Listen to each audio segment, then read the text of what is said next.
আসমানকে বললেন আসমান উঠে যাও, আসমান উপরে উঠে গেল। খালাকাস সামাওয়াতি ওয়াল আরদি, এবার জমিনের প্রসঙ্গ এনেছেন কে? আওয়াজ দিয়ে বলেন। ওয়াল আরদা, জমিনকে আল্লাহ তাআলা বলেন জমিন রে, তোর নিচে যে লাভা আছে ও আগ্নেয়গিরি আছে, এগুলো যদি প্রকাশিত হয় আমার বান্দার বেঁচে থাকা তো দূরে থাক, ওদের কোনো অস্তিত্বই পৃথিবীতে খুঁজে পাওয়া যাবে না। বলেন আল্লাহু আকবার। এর জন্য আমাদের এই পৃথিবীতে, এই ব্রহ্মাণ্ডে কিছু কিছু দেশ আছে। আইসল্যান্ড নামক একটা দেশ আছে, দেখবেন কিছুদিন গেলেই ওদের আগ্নেয়গিরির লাভার উত্তাপের কারণে বিশাল একটা অঞ্চল শেষ হয়ে গিয়েছে। অস্ট্রেলিয়ার দাবানলে, এই বন ফরেস্টে তাদের দাবানলে, অর্থাৎ আগুনের লাভার কারণে বন পুড়ে ছাই হয়ে যায়, কিন্তু এই আগুনটা দুনিয়ার কেউ লাগায় না, জমিন পুড়ে আগুন বের হয়ে যায়। এই ক্ষমতা কার? খুলনার মুসলমান আওয়াজ দিয়ে বলেন কার? আল্লাহ রাব্বুল আলামিন বললেন আমি আল্লাহ।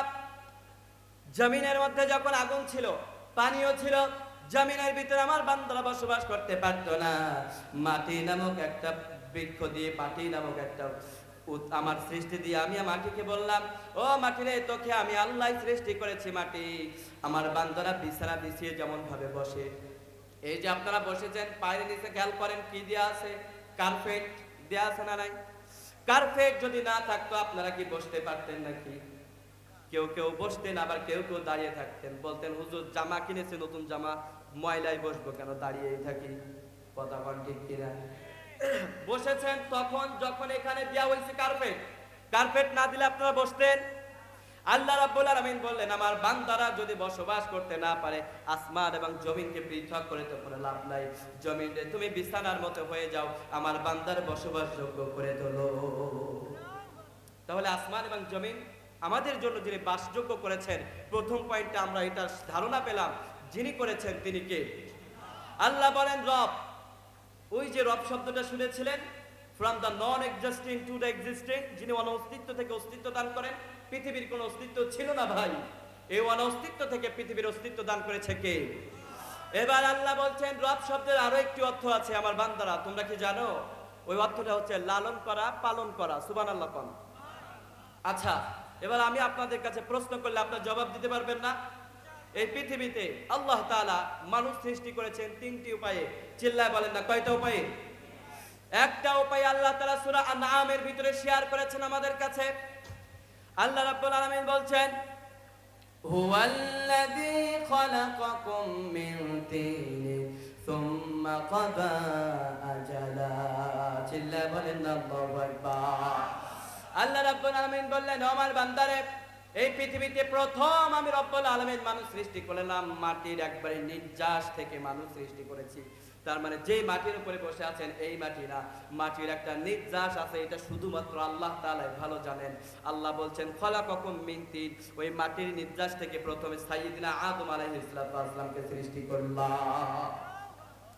এরপরে আল্লাহ বললেন এই পৃথিবীতে আরো একটা মানুষ সৃষ্টি করেছিলাম, যার মা ছিল পিতা ছিল না, নাম কি? সাইয়্যিদিনা ঈসা আলাইহিস সালাম, যার ফ্যামিলির কারণে গোটা ফ্যামিলিটাকেই কোরআনের অন্তর্ভুক্ত করে দিয়েছেন। চিল্লায় বলেন সুবহানাল্লাহ। মায়ের নাম এসেছে, ছেলের নাম আছে না নাই?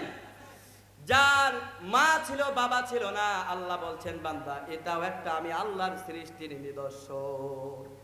3 নম্বরে আল্লাহ মানুষ সৃষ্টি করেছেন একটা উপায়ে, যেটা আপনি আমি আমরা সবাই আসি। খলাকাল ইনসানা মিন আলাক, মায়ের জরায়ু থেকে আমাদেরকে সৃষ্টি করেন কে? কখনো কল্পনা করেছেন একটা সময় আপনি আমি আমরা সবাই এখানে যারা আছি, মায়ের জরায়ুতে একটা নাপাক পানির ফোঁটা হিসেবে পরিচয় ছিল, কিন্তু ওই পরিচয়টা আপনার মায়ের কাছে ছিল না, আপনার নেতার কাছে ছিল না, আপনার নেত্রীর কাছে ছিল না। ওই পরিচয়টা ছিল যার কাছে। চিল্লা বলেন না তিনি কে? ওই দিন আল্লাহ চাইলে আল্লাহ জানতেন যে তুমি বান্দা, তুমি আব্দুল করিম নাম নিয়েছো, আল্লাহর নামের নাম, নাম দিয়েছো আব্দুল করিম, আল্লাহর গোলাম, কিন্তু দুনিয়াতে যে আমি আল্লাহর বিরোধিতা করবা এটা আমি আল্লাহ জানতাম। আমি আল্লাহ চাইলেই তোরে দুনিয়ার থেকে ওই দিনেই খালাস করে দিতাম, কিন্তু আমি আল্লাহ দেই নাই, তোরে একটা বিবেক দিয়েছি। চিল্লা বলেন ঠিক কিনা? তোমার তো পাগল বানাই নাই। জমির ভিতরে কেউ যদি বাঁশ দেওয়ার চেষ্টা করত, জমির আলটা 1 থেকে 1 ইঞ্চি কেউ যদি সরাতো, তখন তো বাঁশটা নিয়ে আগে ওর মাথায় বাড়ি দিতা। এটা যদি বুঝতে পারো বান্দা, আমি আল্লাহর ইবাদত কেমন করে করতে হয়, আমি আল্লাহর পরিচয় কেমন করে পাওয়া যায়, এটা কেন জানো নাই? ঠিক কিনা বলেন? এই ডাকাতগুলোরে কিয়ামতের ময়দানে ধরবেন যিনি। চিল্লা বলেন না তিনি কে? সেদিন মাপ পাওয়া যাবে। না সেদিন বলবেন আমার ক্ষমতা ছিল বেশি, টাকা ছিল বেশি, এলাকায় আমার 10টা বিল্ডিং ছিল, আমি কোনো রকমে পার পাইতে পারবো? সম্ভব? সম্ভব? আল্লাহ বলছেন খলাকাল ইনসানা মিন আলাক, আমি আল্লাহ পাক রব্বুল আলামিন তোমাদেরকে মায়ের জরায়ু থেকে সৃষ্টি করেছি। কেমন ভাবে আল্লাহ সৃষ্টি করেছেন, মনোযোগ আছে না গেছে? শুনতে ভালো লাগে না খারাপ লাগে? প্রথমে আমি মায়ের জরায়ুতে এক ফোঁটা নাপাক পানি ছিলাম। আল্লাহ বলছেন যখন 2 সপ্তাহ হয়ে যায় বান্দারে, তোর মায়ের কাছে তোর পরিচয় ছিল না, ওই পানির টুকরাটাকে আমি আল্লাহ পাক রব্বুল আলামিন দয়া করে মায়া করে রক্তের টুকরা বানালাম। আল্লাহু আকবার বলেন। আরো 2 সপ্তাহ যখন হলো, ওই রক্তের ভিতরে আমি আল্লাহ পাক রব্বুল আলামিন মাংস দিয়ে তোর একটা গঠন দিলাম। আরো 2 সপ্তাহ যখন হলো, 4 সপ্তাহ যখন অতিক্রম হলো বান্দারে, তোর এই মাংসের টুকরাটা আর একটু বড় হলো। আরো কিছু সপ্তাহ যাওয়ার পরে, ও বান্দারে তোর এই মাংসের টুকরাটা যদি বড় হইতে থাকে, ওইটা টিউমার বলে ডাক্তার বলে দেবে ওটা টিউমার হইছে, ওটা অপারেশন করে বাইর করে ফেলে দিতে হবে। বান্দারে ওটা টিউমার যেন না হয়, এজন্য আমি আল্লাহ পাক রব্বুল আলামিন দয়া করে মায়া করে ওই মাংসের টুকরার ভিতরে শিরা উপশিরা দিয়ে তোরে ধন্য করলাম। আরো যখন 3 সপ্তাহ হলো আপনার বয়স মায়ের জরায়ুতে, তখন আপনি মা জানেন আপনার পরিচয়, মা জানতো না আপনি পেটে আছেন, কিন্তু জানতেন যিনি তিনি কে? আল্লাহ। ওই যে বলেছেন আলহামদুলিল্লাহি রাব্বিল আলামিন, রব হচ্ছেন তিনি যিনি লালন করেন পালন করেন, রব হচ্ছেন তিনি যিনি অনা অস্তিত্ব থেকে অস্তিত্ব দান করেন। আপনার অস্তিত্ব মায়ের গর্ভের ভিতরে তখন ছিল নাকি? কথা কন না কেন? ছিল। আপনার নাম দেওয়া হয়েছিল যে আপনি জন্মের পরে আপনার আব্দুল করিম, আমার পেটে যে পানির টুকরাটা জমা হয়েছে এটার নাম আব্দুল করিম, সেদিন নাম রেখেছিল? কোনো পরিচয় ছিল না, আমার পরিচয় ছিল না। সেদিন আমাদের এই নিকৃষ্ট পানির ফোঁটা হিসেবে আল্লাহর কাছে পরিচয় ছিল, ঠিক কিনা? ওই পানির টুকরাটাকে আরো কিছুদিন যাওয়ার পরে আল্লাহ রাব্বুল আলামিন দয়া করে মায়া করে ওই মাংসের টুকরার ভিতরে আল্লাহ পাক রব্বুল আলামিন স্কেলিটন দিলেন। কি দিলেন? স্কেলিটন হচ্ছে কঙ্কাল দিয়ে আল্লাহ পাক রব্বুল আলামিন মাংসের টুকরাটা রেখে শক্ত করে দিলেন। কেননা যখন দিন বাড়তে থাকে মাও বুঝতে পারে আমার পেটের ভিতরে কিছু আছে, ঠিক কিনা? তখন মা শুইতেও পারে, ঘুমাইতেও পারে। মাংসের টুকরাটা যদি বড় হয়, ওর ভিতরে সেরাও দিয়েছি আমি আল্লাহ, হাড় দেই নাই। ওই মাংসের টুকরাটা বড় হওয়ার কারণে বান্দারে তোর মা যদি এপাশ থেকে ওপাশ শুয়ে পড়ে, তাহলে ওই মাংসের টুকরার ভিতরে সেরা উপসেরাগুলো উল্টা পাল্টা হয়ে তোর অস্তিত্ব বিলীন হয়ে ওই দিনই ওয়াশরুমের সাথে বাথরুমে তুই পড়ে যেতি। আল্লাহু আকবার। কখনো এভাবে ভেবেছেন? কখনো কল্পনা করেছেন কিভাবে আল্লাহ তাআলা মায়ের জরায়ুতে আপনাকে কিভাবে সৃষ্টি করেছে? কিন্তু দুনিয়াতে এসে আল্লাহর বিরোধিতা করতে আমরা দ্বিধাবোধ করি না, এমন মানুষ খুলনাতে একজনও নাই। আছে? আল্লাহ হেফাজত করুন, বলেন আমিন। ধীরে ধীরে যখন আপনার একটা আকৃতি পেল, 120 দিন আপনার মায়ের জরায়ুতে আপনার বয়স হয়েছে, মা এবার বুঝতে পেরেছে আমার পেটের ভিতরে কিছু একটা আছে। মা বলেছে, স্বামী, প্রাণের স্বামী রে, তোমার সাথে এতদিন থেকেছি, পড়েছি, তোমার সাথে চলেছি, একই সাথে ঘুমাইছি, কত সুখ দুঃখের কথা আমি শেয়ার করেছি স্বামী। আমার মনে হচ্ছে আমার পেটের ভিতরে কিছু মনে হয় একটা আছে, চলো তো ডাক্তারের কাছে নিয়ে যাও। ওই দিন আপনার মা আপনাকে যখন হসপিটালে নিয়ে যায়, আপনাকে কোলে নিয়ে, কিন্তু মা জানতো না আপনি তখন পেটের ভিতরে আছেন। মা তখন 120 দিন পরে পরীক্ষা করে, ওই যে পরীক্ষা করে পেটের ভিতরে মেয়ে না ছেলে, ওই পরীক্ষাটার নাম কি? আল্ট্রাসাউন্ড করার পরে সে জানতে পারে যে আপনার একটা অস্তিত্ব আছে সেখানে। ধীরে ধীরে আপনার মায়ের নিঃশ্বাস প্রশ্বাস দিয়ে আল্লাহ তাআলা আপনার নিঃশ্বাস প্রশ্বাস চালু করে দেন, বলেন আল্লাহু আকবার। ওই নিঃশ্বাস প্রশ্বাস এখনো আছে না নাই? আল্লাহ চাইলে বন্ধ করে দিতে পারেন নাকি পারে না? নিঃশ্বাস যদি বন্ধ হয়ে যায় আপনার আর পরিচয় থাকবে? আপনি এলাকার চেয়ারম্যান হতে পারেন, মেম্বার হতে পারেন, আপনি মাহফিলের প্রধান অতিথি হতে পারেন, সভাপতি হতে পারেন, আমি হুজুর আমি হতে পারি, আপনি শ্রোতা আপনি হতে পারেন। ভাইরা আমার বুকে হাত দিয়ে বলেন তো, আল্লাহ যদি এখন বলে তোর এক মুহূর্তে, এই মুহূর্তে তোর অক্সিজেনটা আমি কেড়ে নিব, নিঃশ্বাস প্রশ্বাস সচল রাখবো না, আপনার 14 গোষ্ঠীর ক্ষমতা আছে নাকি অক্সিজেন দিয়ে আপনারে বাঁচাই রাখবে? নিঃশ্বাসে নিঃশ্বাসে আমাদের নিয়ামত দিয়ে ভরপুর করেছেন কে? আরো আওয়াজ দিয়ে বলেন কে? নিঃশ্বাসে নিঃশ্বাসে নিয়ামত পাই আমি, বিশ্বাসে তাই আমি না দেখে তোমায় বাড়ি। আল্লাহরে দেখেছেন কখনো? কখনো দেখেছেন? একটু আওয়াজ দিয়ে বলেন, আল্লাহরে দেখেছেন?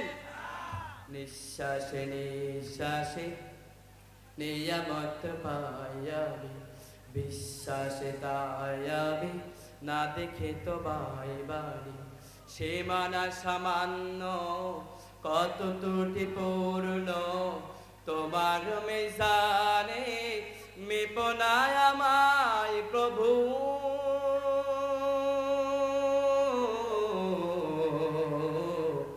গোপনে ক্ষমা করে দিও আমায়, গোপনে ক্ষমা করে দিও আমায়। বলেন আমিন। আল্লাহ যদি শেষ বিচারের দিনে আমাদের ধরে, বলেন তো আল্লাহর কাছে সেদিন আপনি জবাব দিতে পারবেন? সুযোগ আছে আপনার? 9:45। আচ্ছা 9:45 পর্যন্ত আলোচনা চলবে আমার, ইনশাআল্লাহ। বলেন আপনারা আলোচনা শুনবেন তো? ভাইরা আমার, মনে রাখবেন, আল্লাহ যদি আপনার নিঃশ্বাসকে বন্ধ করে দেন, আপনার 14 গোষ্ঠী মিলেও আপনার নিঃশ্বাসটা সচল করতে পারবে না। কারণ নিঃশ্বাস প্রশ্বাসের যিনি মালিক, চিল্লা বলেন না তিনি কে? এবার ওই যে আপনার মা পরীক্ষা করে দেখলো আপনি ছেলে না মেয়ে, মনে আছে? পরীক্ষা করতে যাওয়ার পরে মা জানতে পেরেছে তার মায়ের গর্ভের ভিতরে একটা মেয়ে আসছে। আগেও 2টা হয়েছে, এখন হয়েছে একটা। এবার স্বামী তখন শর্ত দিছে, বেটি শুন, এতদিন তোর সাথে আমার অনেক ভালোবাসা ছিল, লেনা দেনা ছিল, পাওয়া দেওয়া ছিল, কিন্তু আজকের পর থেকে তুই আমার বাড়িতে থাকবি না, তোর সাথেও আমার কোনো সম্পর্ক নাই। এমন জালিম স্বামী খুলনাতে একটাও খুঁজে পাওয়া যায় না। খুলনায় তো ভালো মানুষ আছে, খুলনাতে আছে এমন মানুষ? আচ্ছা বলেন তো, ছেলে দেন মেয়ে দেন যিনি, তিনি কে? কোরআনের ভিতরে সম্পর্কে আয়াত আছে না নাই? তবে আপনি যদি স্বামী হিসেবে নিজের স্ত্রীর উপরে এই দায়বদ্ধতার দায়টা চাপিয়ে দেন, মনে রাখবেন আপনি আর যাই করেন না কেন, আপনি আপনার স্ত্রীকে আল্লাহর জায়গায় স্থাপন করেছেন, আল্লাহর সাথে শিরিক করেছেন। আপনি স্বামী হইতে পারেন ভালো, নামাজ পড়েন 5 ওয়াক্ত, ওই যে শিরিক করার কারণে আল্লাহ পাক রব্বুল আলামিন আপনাকে জান্নাত হারাম করে দিবে। ঠিক কিনা বলেন? তাহলে ছেলে এবং মেয়ে যিনি দেন তিনি কে? এই কথাগুলো কোরআনে আছে না নাই? আল্লাহ রাব্বুল আলামিন বলেন, লিল্লাহি মুলকুস সামাওয়াতি ওয়াল আরদি ইয়াখলুকু মান ইয়াশা ওয়া ইয়াহাবু লিমান ইয়াশাউ যুকুর। আস্তে বলেন আল্লাহু আকবার। আল্লাহ রাব্বুল আলামিন বলেন, লিল্লাহি মুলকুস সামাওয়াতি ওয়াল আরদি, ও আমার বান্দারে, আসমান এবং জমিনের মধ্যে যা কিছু আছে সবটার মালিক কে? তার মানে আপনি আমি আসমানের বাইরে, আপনার স্ত্রী আসমানের বাইরে। তাহলে স্ত্রী রেখে আপনি কেমনে কোন তোর যদি আরেকটা মেয়ে হয় তোরে তালাক দিমু? তার মানে আপনি আল্লাহর জায়গাতে আপনার স্ত্রীর দাঁড় করাইছেন, আর আল্লাহর জায়গায় স্ত্রীর দাঁড় করানো মানে আপনি আল্লাহর সাথে সরাসরি শিরিক করেছেন। আপনি আপনার স্ত্রীকে বানিয়েছেন তুই আমার ছেলে দেওয়ার মালিক, তুই আমার মেয়ে দেওয়ার মালিক। এমন স্বামী আপনাদের তল্লাটে একজনও খুঁজে পাওয়া যায় না। আল্লাহ বলেন, বান্দা লিল্লাহি মুলকুস সামাওয়াতি ওয়াল আরদি ইয়াখলুকু মা ইয়াশা, জেনে রাখো আমি আল্লাহ পাক রব্বুল আলামিন যা ইচ্ছা, আমার যা ইচ্ছা তা আমি আল্লাহ তাআলা পৃথিবীতে সৃষ্টি করতে সক্ষম। কারণ সৃষ্টি জগতের পুরো ক্ষমতা আমি আল্লাহ দুনিয়ার কারো কাছে দেই নাই, সব ক্ষমতার মালিক আমি আল্লাহ। একটু আল্লাহু আকবার বললেন না? যদি প্রাণ দেওয়ার মালিক দুনিয়ার কেউ হতো, এই পৃথিবীতে শ্রেষ্ঠ ধনীদের ভিতরে যারা আছে ওরা চেষ্টা করত সম্পদ বেশি, যত সম্পদ লাগুক একটা প্রাণী আগামী আরো 100 বছর আমি বেঁচে থাকতে চাই, এমনটা চাইতো নাকি চাইতো না? খুলনার মানুষ জবাব দেন, চাইতো কিনা? সে বাঁচতে চাইতো, মরতে চাইতো না। কেউ মরতে চায় না, কিন্তু মরতে সবাইকে হবে। ঠিক কিনা বলেন? আল্লাহ বলেন ইয়াখলুকু মা ইয়াশা, এই সৃষ্টির ক্ষমতা আমি আল্লাহ কাউরে দেই না, আমি আল্লাহ নিজের কাছে রেখে দিয়েছি। ইয়াহাবু লিমান ইয়াশাউ ইনাসা, এবার আমি আল্লাহ আরো একটা তত্ত্ব তোমাদেরকে বলে দিলাম, শুনো। ইয়াহাবু লিমান ইয়াশাউ ইনাসা, আমি রব্বুল আলামিন মেয়ে দেওয়ার মালিক আমি আল্লাহ। বলেন না সুবহানাল্লাহ? তবে আল্লাহ মেয়ের কথা কেন আগে আনলেন? একটা চিন্তার বিষয় আছে কিনা? কথা কয় না? চিন্তার বিষয় আছে না নাই? আল্লাহ বললেন ইয়াহাবু লিমান ইয়াশাউ ইনাসা, মেয়ের কথা এজন্য আনলেন, বিশ্বনবীজি বলছেন যার ঘরের ভিতরে প্রথম মেয়ে হয় ওই ব্যক্তিটার জন্য একটা জান্নাত আল্লাহ তাআলা দুনিয়াতেই রেজিস্ট্রেট করে দেয়। জমি যেমন রেজিস্ট্রেট করেন না, রেজিস্টার করেন না আপনারা? গাড়ি কিনেছেন, হুন্ডা কিনেছেন, আপনাদের দৌলতপুরে গিয়েছেন, কাগজপত্র কিচ্ছু নাই, পুলিশে ধরে বলছে তোরে কিলামো, তো তোর 14 গোষ্ঠীরে কিলামো, কাগজ ছাড়া রাস্তায় বাইরে হইছিস কেন? আপনি বলেছেন আমার বাপের এত এত বিল্ডিং আছে, পরিচয় দিয়ে ওখানে মাপ পাওয়া যাবে, কথা বল না, আরো আসতে বলেন। আল্লাহ রাব্বুল আলামিন বললেন বান্দারে তোর একটা কন্যা সন্তান দিলাম মানে হচ্ছে দুনিয়াতে একটা জান্নাত রেজিস্টার করে দিলাম। এজন্য কন্যা সন্তান হলে মন খারাপ করা যাবে? মন খারাপ করা যাবে? কিন্তু আমাদের দেশে বিভিন্ন মাজারে গিয়ে সন্তান চাই, এমন মাজার আপনাদের এদিকে নাই, আছে? আল্লাহু আকবার, বলেন নাউযুবিল্লাহ। সন্তান দেওয়ার মালিক কে? ইয়াখলুকু মা ইয়াশা, যিনি দেন তিনি কে? আল্লাহ বলেন ইয়াহাবু লিমান ইয়াশাউ ইনাসা ওয়া ইয়াহাবু লিমান ইয়াশাউ যুকুর, কাউকে আমি আল্লাহ ছেলে দিই, কাউকে আমি আল্লাহ মেয়ে দিই। বান্দারে খেয়াল করে শোনো, আও ইযাউজুহুম যুকরানা ওয়া ইনাসা, আবার দেখবেন আপনার পূর্বপুরুষ যারা বাপ দাদার থেকে গল্প শুনেছেন, অনেকের বাপ দাদার এমনও পরিচয় ছিল তারা এক একজন দাদার সন্তান ছিল 12 জন 14 জন, এমন পরিচয় আপনাদের খুলনার ভিতরে একজনেরও নাই, আছে না? তাদের সন্তান ছিল বেশি, ছিল কিনা? আল্লাহ রাব্বুল আলামিন এবার বলছেন আও ইযাউজুহুম যুকরানা ওয়া ইনাসা, ওই যে আমি আল্লাহ তাআলা ছেলেও দিই মেয়েও দিই। যেমন আমি আমার নিজের পরিচয় বলি, আমার খালারা 4 বোন, আমার মারে দইরা 4 জন, আবার বলেন আমার মারও আমি খালা কই, তারা 4টা বোন, আবার ভাইরাও 4 জন, তার মানে কতজন টোটাল? 8 জন। তবে ছেলে মেয়ে একটা মিক্সিং আছে না, 4 জন ছেলে 4 জন মেয়ে। আল্লাহ তাআলা বলছেন আও ইযাউজুহুম যুকরানা ওয়া ইনাসা, আমি আল্লাহ তাআলা কিছু বান্দারে দিই, তবে এমন দিয়া দিই ছেলেও দিই মেয়েও দিই, দুইটা দিই, তাদেরকে ভরপুর করে দিই, বলেন না সুবহানাল্লাহ। ওয়া জানো আও ইযাউজুহুম যুকরানা ওয়া ইনাসা ওয়া জালু মা ইয়াশাউ আকিমা, আবার এমনও বান্দা দুনিয়াতে আছে ছেলেও দেই না মেয়েও দেই না, সব কিছু থেকে মাহরুম করেন যিনি, চিল্লা বলেন না তিনি কে? ছেলে দেওয়ার মালিক কে? মেয়ে। আর একবারে যারা কিছু না দেয় সেটাও করেন কে? এবার মনে হয় বাসাতে গিয়ে জায়নামাজ আল্লাহরে গালি দিবেন, যে আল্লাহ এত কামাইলাম, সারা বছরের ইনকাম 10 তলা একটা বিল্ডিং দিয়েছে আল্লাহ রে, এখন যদি একটা পোলা সন্তান না দাও সব শেষ। মেয়েরে তো বিয়ে করে সব জামাই লয়া যাইবো, আল্লাহ আমার একটা সন্তান না দিলে খাইবো কে? চিন্তা আছে না একজনের? সবার চিন্তা আছে না? আল্লাহ রাব্বুল আলামিন বলেন বান্দারে হতাশ হওয়ার কিচ্ছু নাই, দুনিয়াতে যেটা পাও নাই আখিরাতে দিয়ে ধন্য করবে কে? জোরে বলেন, আরো চিল্লা বলেন। দুনিয়াতে যেটা আপনি পান নাই হতাশ হওয়ার কিচ্ছু নাই, কিয়ামতের ময়দানে মুমিনের জীবনের শ্রেষ্ঠ চাওয়া পাওয়া হচ্ছে জান্নাত। আমাদের জীবনের শ্রেষ্ঠ সবচেয়ে আকাঙ্ক্ষা চাওয়াপূর্ণ একটা বিষয় আছে, ওই বিষয়টার নাম কি? একটু আওয়াজ দিয়ে বলা যায় না বিষয়টার নাম কি? জান্নাত। জান্নাত আমরা সবাই চাই কি চাই না?